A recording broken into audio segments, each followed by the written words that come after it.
That's why the creator economy has moved so hard towards personal brands. And trust is the product now. Trust is built through consistency, personality, and relevance. And it's not just the information that you share or even the entertainment factor. So, what does this all mean for you as a real estate agent? It means the game has changed and you just need to understand how to play it as it evolves. Someone slid into my DMs a little while back with a question that I knew immediately needed its own episode. This agent reached out and told me he'd been seeing improved views on his recent posts, but he was confused about how to consistently create content that builds a community he can eventually pull serious clients from. He had a post up overnight. It went from 850 views to over 3,000, but had no real understanding of why it happened. And that same post got zero traction on TikTok. What he really wanted to figure out was his content pillars, his audience based on what was actually performing, and how to eventually leverage all of it into actual clients. That last part is the part I want to sit with today because this agent is doing all the things right. He's paying attention, he's experimenting, he's noticing patterns. He just doesn't have the framework yet to understand what it is that he's seeing. And once you have that framework, the random feeling starts to disappear. So today, we're getting into it. Not the surface level stuff, not the post at 9 a.m. on Tuesdays, but the actual reason why some content lands and some doesn't, and what you can do differently once you understand it. This is Above Asking. I'm Alyssa Stalker. Let's get into it. If you're new here, welcome. This show is about content marketing and branding for real estate agents who want to think differently and build businesses they actually love. If you've been here before, welcome back. Last episode, we sat down with Kristen Cantrell and talked about how community building is one of the most underrated brand building strategies for agents right now. If you haven't listened to it yet, go back after this one. It's a really, really good conversation, and it sets up a lot of what we're digging into today. Real quick, before we dive in, this episode is brought to you by Coffee and Contracts. Here's what Coffee and Contracts actually does. It takes the guesswork out of what to post.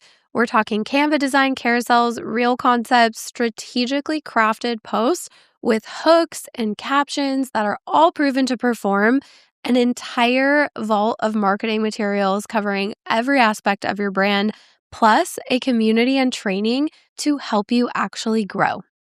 You stop spinning your wheels, you stop staring at a blank screen, and you save hours every single week, and you learn how to confidently generate leads with social media. If that sounds like exactly what you've been missing, you can try a free week of content. Just go to coffeecontracts.com/above asking. Okay, now let's talk about why your posts aren't all performing the same way and why that's actually completely by design. To really understand what's going on with your content, I want to zoom way out for a second because what's happening to your Instagram feed is not actually a real estate problem. It's a cultural one. We are living in the middle of an attention economy. Every platform, Instagram, TikTok, YouTube, even LinkedIn, is engineered to capture and hold attention as long as possible. The way they do that is by learning really precisely what keeps each individual user watching. The algorithm isn't some mysterious force. It's a very sophisticated pattern recognition machine that's constantly asking, did this person stay or did they scroll? Did they engage or did they keep moving? And it adjusts to what it shows people based on those answers in real time.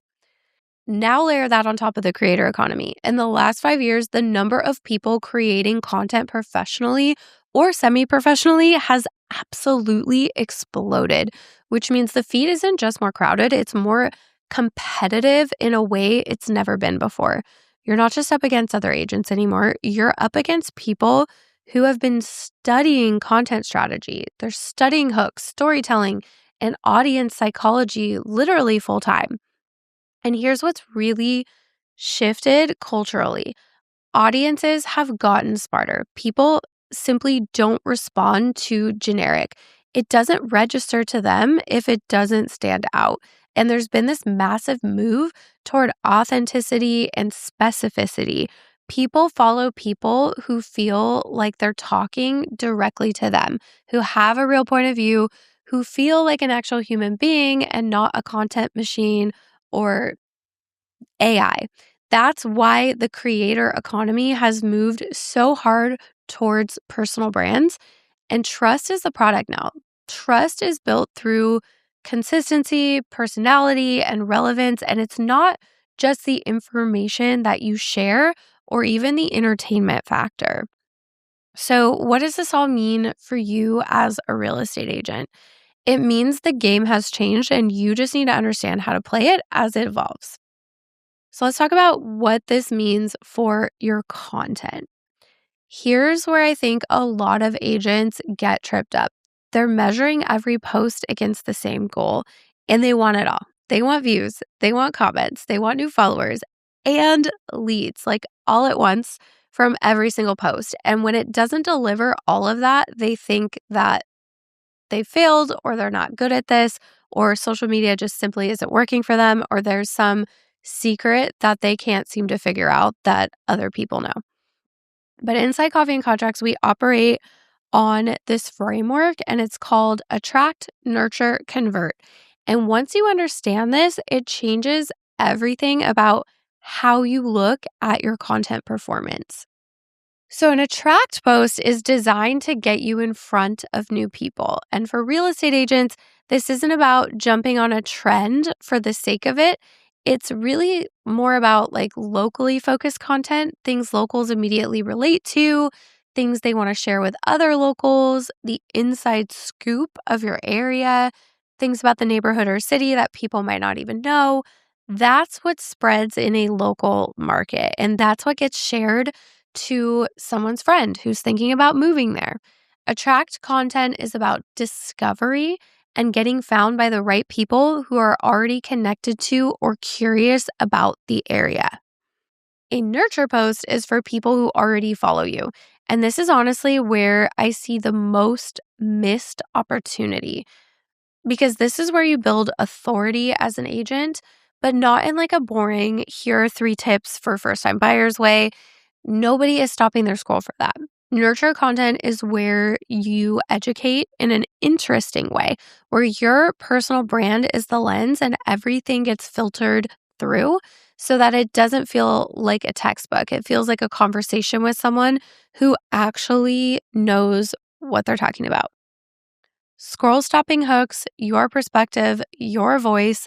The goal is that your existing audience walks away thinking, she really gets this market, or he explains things in a way that actually makes sense to me. That's the kind of authority that really compounds over time and gets people sticking with you and your content until they're actually ready to work with you. And then a convert post is designed to generate a lead. And this looks like more than just asking someone to DM you. It could be sharing a guide, it could be sharing a lead magnet that gets someone to raise their hand. And it could be a listing post that is framed in a way that speaks directly to what a buyer is searching for, or it gets a seller thinking, wait, is now the right time for me? So a convert post brings in both buyer and seller leads when they're done right. They might not get hundreds of comments, they might get 5. But those 5 people are actually in the market, and that's real ROI. That's a post that worked exactly the way it was supposed to. And this is where real estate looks so different from other creators. A lifestyle influencer or a coach might need tens of thousands of followers to make money. You need 1 client to close a deal. The math is completely different. So the way that you measure content has to be completely different too. When you're posting without this framework, everything feels random because you're not clear on what each post is actually supposed to do. But when you're intentional about your mix of content, when you have that attract, nurture, convert, you start seeing that your content is working. You just were measuring it against the wrong goal because every post is designed to have a different result and do something different. So, going back to the DM that I mentioned, when that post jumped from 850 to 3,000 views overnight, my first question would be, what type of post was it? Because if it was an attract post that went wide, that's it working exactly right. The question then becomes, what happened after those 3,000 people discovered him? Did they have something to stick around for? Here's where most people get stuck. And this is the part that I really want you to hear because this is where I see agents get stuck even if they're doing everything else right. Let's say you've got a decent content mix going. You're doing the local content, you're doing listings, and you're doing some authority building posts that really show your market knowledge, your expertise as a local go to, and you build that this person knows what they're talking about feeling within your content. And it's still growing really slowly. The reach just isn't there. No one's contacting you. The first place I'd tell you to look is within your hooks. Your hook is the first 1 to 2 seconds of your video or the first thing they see on your carousel slide, or even when they come to your account and see like your whole grid. And it has one job, stopping the scroll. If your hook doesn't immediately make someone feel like this is for them or make them curious enough to keep exploring, they're gone. And here's what that costs you. When someone scrolls past without engaging, the algorithm logs that. It reads it as a signal that this content isn't interesting enough to keep pushing out to more people. But when someone stops, reads, watches, or engages, that's a completely different signal. The platform sees that and it starts showing it to more people. And that's watch time working in your favor. Another way to increase watch time is to focus on what we call your second hook, which is actually just the first line of your caption. So once the main hook in the carousel or reel captures them, they navigate down to the caption for more, maybe. And if the second hook grabs them enough, if they get into that caption, they're spending a longer amount of time on your post, reading it, consuming it. Maybe that video keeps replaying while they're reading the caption. Therefore, it's automatically increasing your watch time. Watch time is huge, especially for video. If someone watches 80% of your reel, that tells the algorithm this is worth pushing. And if they watch 3 seconds and they scroll, it does the opposite. So the job of your hook isn't just to stop them scroll, it's really to make them stay. So for video specifically, let me give you a concrete example. Instead of opening with, hey guys, so today I want to talk about the home buying process, which gives someone every reason to keep scrolling. Instead, what if you opened with, the thing that no one tells you before you make an offer is going to save you from one of the most expensive mistakes that I see first time buyers make. Now they have a reason to keep watching. You've created a gap that they want closed. They want to understand, like, what am I missing? And the way that you thread someone through the rest of the post matters just as much. You see threading a lot in carousels where it just gives bits on each slide, and every sentence should make the next one feel necessary. Same thing with talking head reels. You keep delivering on the promise in small doses, dropping enough, just enough to keep them engaged without wrapping it up too soon. So think of it like a little trail of breadcrumbs. If there's a natural exit point where someone can leave without feeling like they're missing something, they will. So you want to keep pulling them forward until you get them to the payoff that they're looking for. This is also part of why talking head videos that lead with pure education often don't start conversations. It's not that the format's wrong. Education alone just doesn't build connection. Education delivered in your voice with your perspective, with some personality woven in, that's what does it. And that's how you make it not sound textbook, like you're teaching something or you're being preachy. You're literally generating curiosity that creates conversation in a natural way. So here's how I want you to think about this going forward. The algorithm is not your enemy. It's actually a feedback loop. So when a post doesn't perform, it's not rejection, it's data. It's the platform telling you something. Maybe the hook didn't land. Maybe it was a nurture post and you were measuring it like an attract post. Maybe you were looking for it to blow up, but really it did the job it was supposed to do. Or maybe the topic resonates, but the format doesn't. There's always something to learn from it if you're looking at it that way as data points, as just information guiding you what to do next. Another thing to consider is that every platform is different. So what works on Instagram may need a formatting adjustment for TikTok to fit the feeling of what's happening over there. Generally, TikTok is ahead of Instagram when it comes to trends, even styles of filming. So what you see working over there eventually moves over to becoming what performs on Instagram. So that is something that is also worth paying attention to.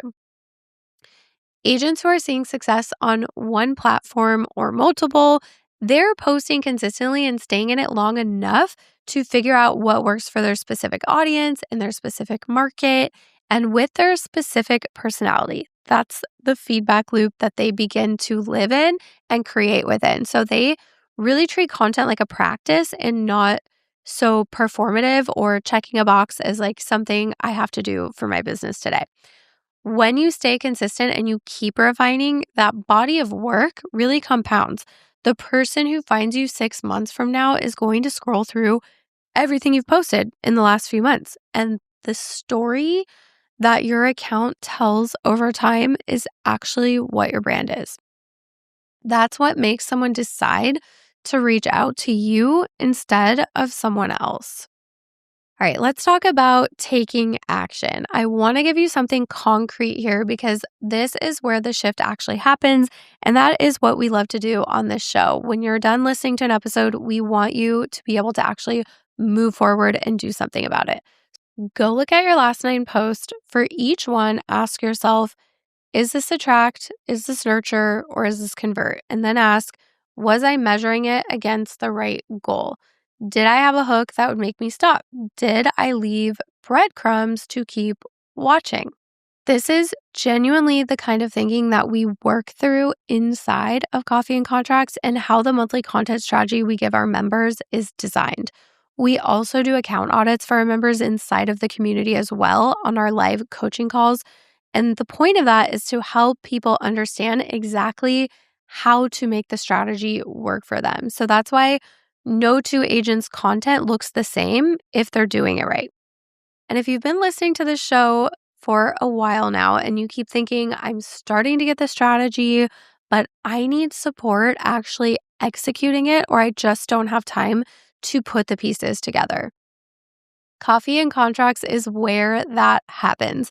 You can try a free week of content when you go to coffeecontracts.com/above asking. So to recap, here's what you're going to focus on this week. Before you create your next post, decide its job before you make it. Is it to get discovered, to build trust, to generate a lead? Start there because that one decision changes how you develop it, how you hook it, and how you're going to measure it later. And if something clicked for you today, send me a DM on Instagram. I genuinely love hearing what's landing for you. Next episode, we're going one layer deeper because understanding why some posts take off is one thing, but what actually happens between someone discovering your content and becoming a client, that whole journey in between is exactly what we're unpacking next week. And I think it might be one of the most important episodes of this season. Until next episode, stay above asking.